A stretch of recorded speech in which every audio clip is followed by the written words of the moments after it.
Oh, I forgot my light. There we go. Good morning, everyone.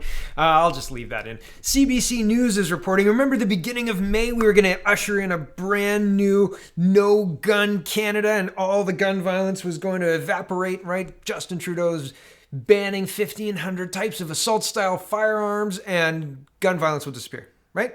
That's the goal, isn't it? Anyway, and who knows if it'll happen overnight? It doesn't happen overnight. Spoiler alert. But on May 1st, Trudeau announced a ban on 1,500 types of assault-style firearms effective immediately, right away, right? May 1st. So you'd think there'd be like, a down tick. Oh, you'd be wrong. In the past 2 weeks, well, take it away, Michelle Dubé. Good afternoon. There were two more shootings overnight, one in the west, the other in the east end of the city. And it comes after a brazen shooting in broad daylight yesterday afternoon, which followed a violent long weekend. Our Brandon Rowe joins us from the scene of the latest shooting on Hay Avenue in Etobicoke. Brandon.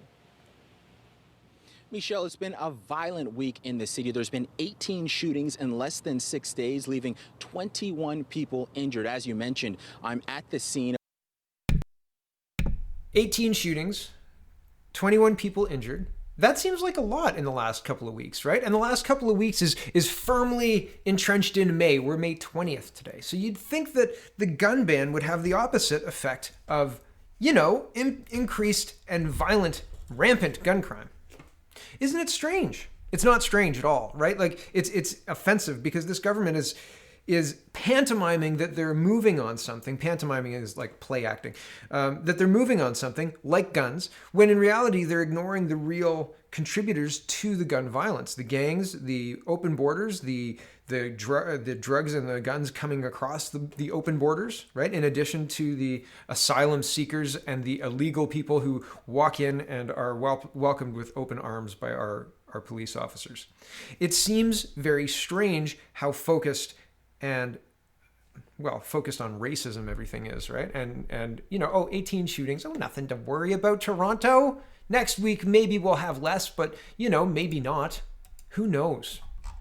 And it doesn't seem like anybody's got the will to do anything. People who have the will to do something are either leaving or the communities are closing themselves off. I mean, even with the pandemic, right? People being closed in their houses and stuff. Even in the face of that, we've got all these rampant shootings. Are they being fined $800 or $292 for being out and for an unnecessary trip, or no? And if not, why not? I'm interested in wondering why, because it seems like people who are sitting in restaurant parking lots are getting fined for that kind of stuff, and yet we've got people out literally shooting up the place. And it's like, slap on the wrist, bail the next day, and please don't do that again. And where'd you get that weapon from again? Oh, never mind. Don't tell me. I might have to do something about it. Like, it's frustrating. Yesterday, it was reported, so May 19th, it was reported Ontario schools will not reopen for the remainder of the school year. Jason Kenney kind of predicted this. He said, if you close the schools now, we're not going to be back until September or later. And who knows? Here's the article. Ontario schools will not reopen for the remainder of the school year. Ontario schools will stay closed for the rest of the school year amid COVID-19 pandemic, as Premier Doug Ford said Tuesday, that returning children to the classroom right now isn't worth the risk. Ford said the safety of children is his top priority and that he arrived at the decision after counseling with the province's public health officials. The Premier said at-home learning will continue throughout the spring and summer, and the government will announce a plan for reopening schools in September before the end of June. Quote, "One thing I will never do is take unnecessary risks when it comes to our children," Ford said. Good move in Quebec. Good move in my opinion because, well, a lot of people aren't going to send their kids back. There's a lot of people who think that the schools should be open. I don't know the right answer. I think that there should be some option for kids to go to communal play areas, but I don't know. I don't know how that works and within the context of school, etc. I don't know. And I don't know how you settle on the right decision, right? There was criticism for, and I can't remember the country now, but they sent their kids back, Sweden maybe, or another country, and Denmark, like that kind of area. They were talking about how the public was upset that because they felt like their kids were being used as like the experimented population.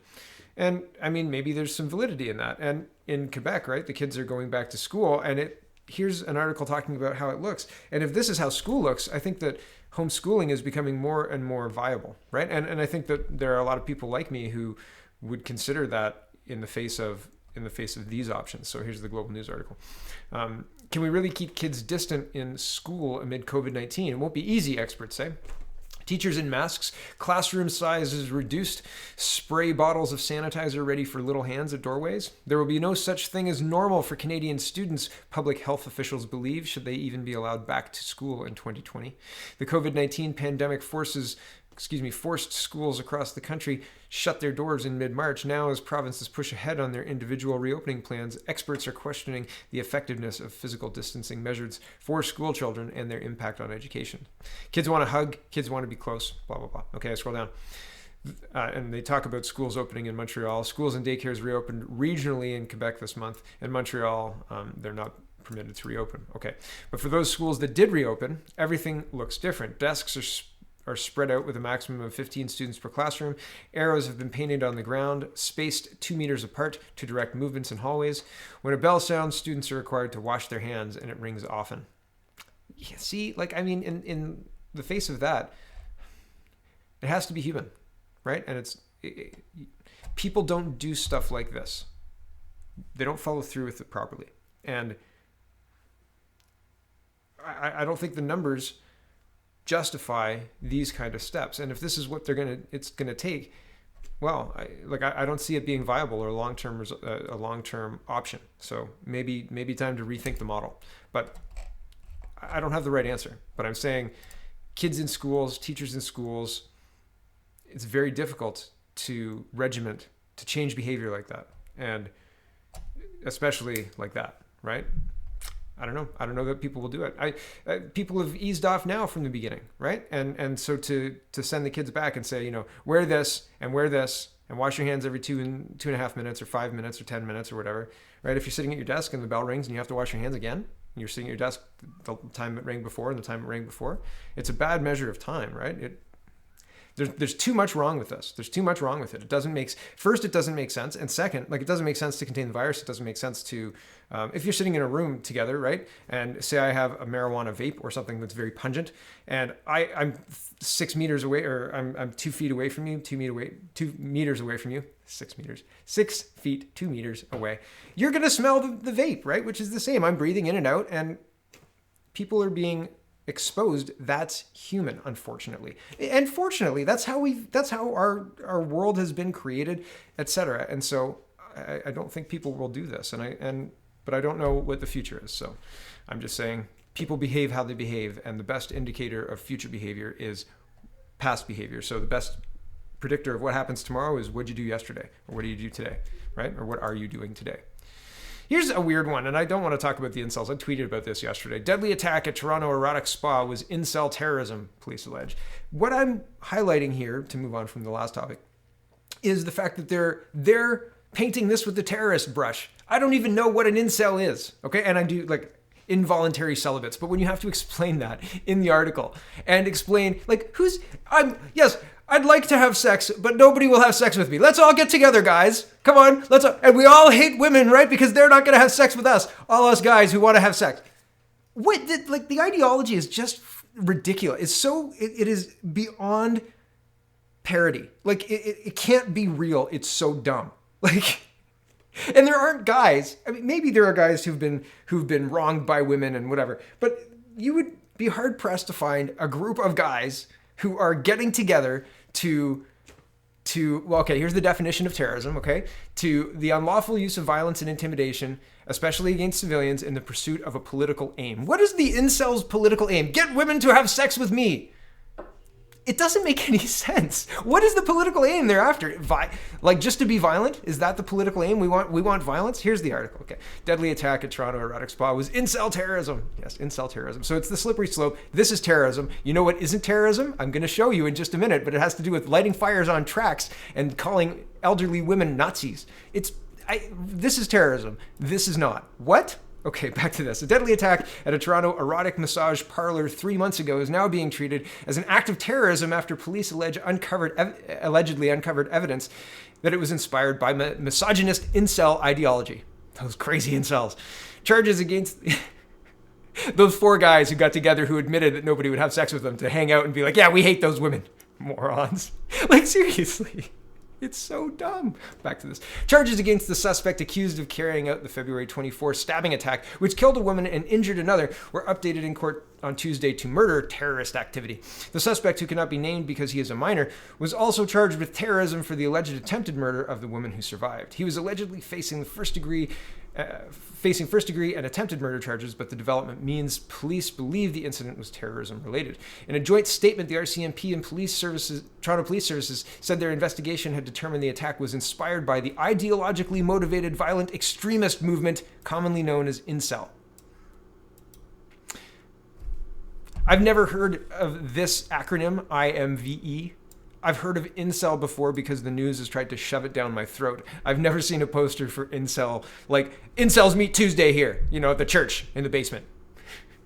Like, it just doesn't, no. But you know what, who do have posters and who do have support and who do meet regularly and who do coordinate? People who light fires on tracks. They say that they're in league with the Hereditary Chiefs, who are a self-appointed group company that takes money from tides to disrupt our national resources, okay? So they are not terrorists. Their political means is to turn down a pipeline, shut off a pipeline, and they use violent means, right? Violent actions to get the ends what they want, right? So lighting cars on fire on railroad tracks, lighting pallets on fire on railroad tracks, just getting in front of trains. Just getting in front of trains and throwing items. Like, this could derail a train. I grew up with a cottage near a railway track, and I don't think it's decommissioned now. I don't think they use it anymore.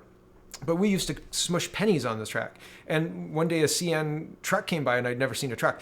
And we had the pennies, and we used to watch the trains go by, but we had to be on the road, right? Like, we couldn't be, there was just a little path up to the railroad tracks. And we'd watch the train go by, and we'd go find our pennies.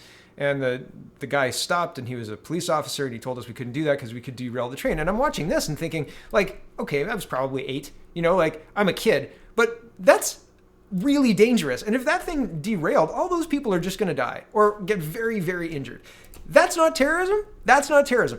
Getting in front of an elderly woman, this is the Sufi kid, right? Like, this is the restaurateur son, right? This guy here, yeah. And then Trudeau bought food from them right after this incident? What? I mean, seriously.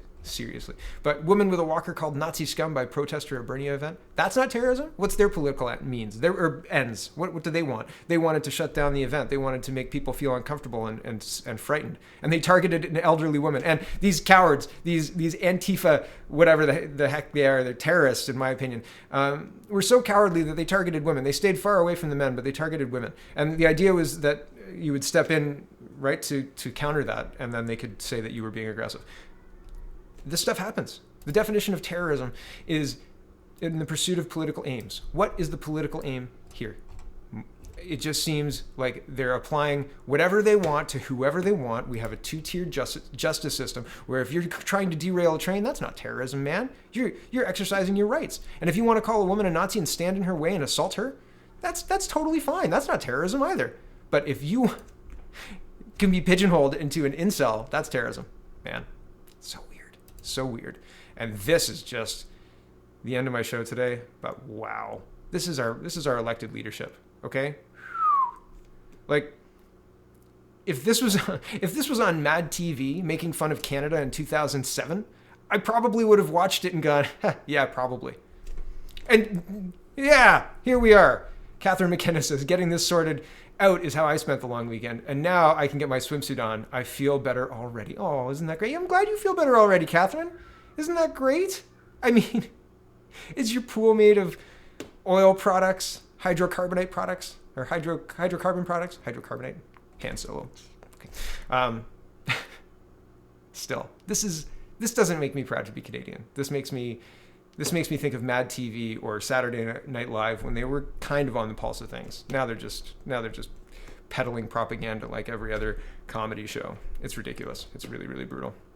But this as the representative of our leadership is even more brutal. Don't pay attention to what's going on. Don't pay attention to the world. Just swim while tethered to some rigged up thing.